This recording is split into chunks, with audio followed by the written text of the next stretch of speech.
ভিডিওটা শুরু করার আগে এত বলেই আপনারা যে যেখানে আছেন সাবধানে থাকবেন, সতর্ক থাকবেন আর প্রতিদিন চাকরির ভিডিও পেতে চ্যানেলটা সাবস্ক্রাইব করে পাশে থাকা নোটিফিকেশন বাটনটা ক্লিক করে রাখবেন। আজকে আমরা কথা বলবো হচ্ছে ব্র্যাক একটা জব সার্কুলার পাবলিশ করছে। আজকে আমরা সেখানে কথা বলবো, এটা হচ্ছে তাদের অফিসিয়াল বিজ্ঞপ্তিটা। ভিডিও ডিসক্রিপশনে আমি একটা লিঙ্ক দিয়ে দেবো, সার্কুলার লিঙ্ক, ওইটা ক্লিক করলে ডিটেলসটা আপনারা এখানে পেয়ে যাবেন। এখানে আসলে ফার্স্টে ওরা পজিশনের নামটা বলে দিয়েছে যে senior manager accounts consolidations finance and accounts, মানে সিনিয়র ম্যানেজার নিচ্ছে ওরা অ্যাকাউন্টস। জব লোকেশন হবে হেড অফিস এবং এটা পোস্ট করতে হচ্ছে ফেব্রুয়ারি 18 তারিখ। আজকে ভিডিওটা করতেছে হচ্ছে 22 তারিখ, এটার লাস্ট ডেট হচ্ছে ফেব্রুয়ারি 28 তারিখ।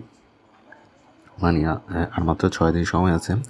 যারা অ্যাপ্লাই করতে চান আপনি অ্যাপ্লাই করে নেবেন। এবং রিকোয়ারমেন্ট আমি বলে দিচ্ছি, বেসিক জিনিসগুলো বলে দেবো, ডিটেলসটা আপনারা দেখে নিন।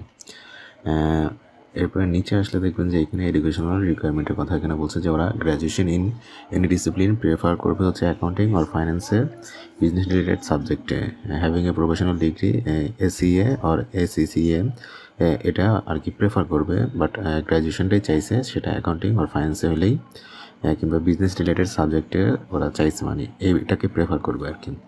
এক্সপিরিয়েন্স রিকোয়ারমেন্ট হচ্ছে minimum 5 years of working experience in audit, compliance, accounting, finance and laws and regulation, মানে আপনাকে 5 বছর এই অ্যাকাউন্ট রিলেটেড, মানে অডিটে কিংবা অ্যাকাউন্টিংয়ে বা ফাইন্যান্স অ্যান্ড লস এই রিলেটেড কাজটাতে আপনাকে 5 বছরের এক্সপিরিয়েন্সের কথা বলছেন।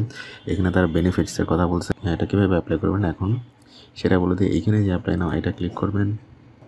এইখানে আপনার লগ ইন এবং পাসওয়ার্ড দিয়ে আপনাকে লগ ইন করতে হবে, মানে লগ ইন করার জন্য। যারা অলরেডি রেজিস্ট্রেশন করছেন আর যারা অলরেডি রেজিস্ট্রেশন করেন নাই তারা এখানে আগে সাইন আপ করে নেবেন।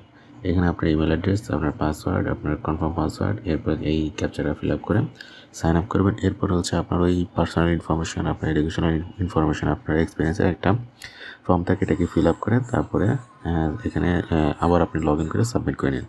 সমস্যা হলে ভিডিও নিচে কমেন্ট করবেন, দেন আমি বাকিটা ওইটা নিয়ে কথা বলে দেবো। তাহলে আজকে এ পর্যন্তই, ভালো থাকবেন, আল্লাহ হাফেজ।